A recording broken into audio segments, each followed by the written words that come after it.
Un remolcador y el pesquero de Estepón a Diente de Oro 2 quedaron ayer encallados a la entrada del puerto de Barbate por culpa de la falta de calado, situación que se ha agravado tras los últimos temporales. El embarrancamiento provocó graves daños al pesquero, que ha tenido que pasar al varadero para su revisión y arreglo.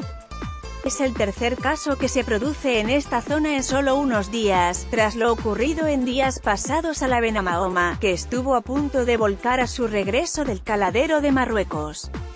Esta situación de falta de calado se complica con la bajamar y, sobre todo, por la noche, según el presidente de la Asociación Barbateña de Empresarios Pesqueros, ABEMPE, Tomás Pacheco.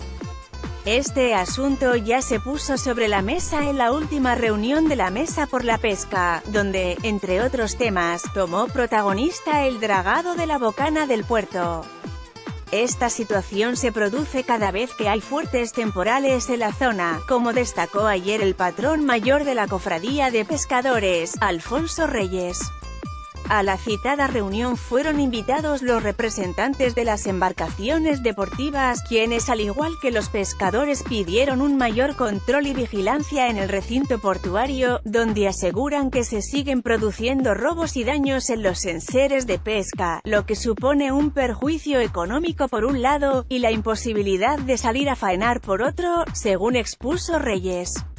También se acordó elaborar un documento por parte del sector con el apoyo de todos los grupos políticos locales y del alcalde, Miguel Molina, para trasladar su realidad a la Unión Europea.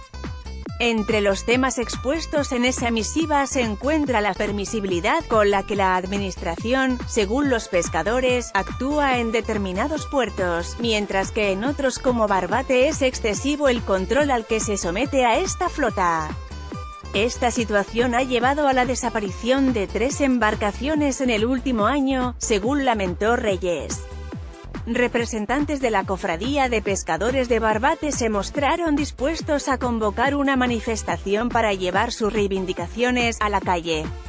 La Consejería de Fomento avanzaba ayer que se está trabajando en la contratación de un dragado de urgencia en este puerto para restituir de forma inmediata la normalidad a la zona tras los efectos del temporal de fuertes vientos y oleaje registrado el pasado mes de marzo, que provocó daños en los puertos de Conil y Barbate, entre otros.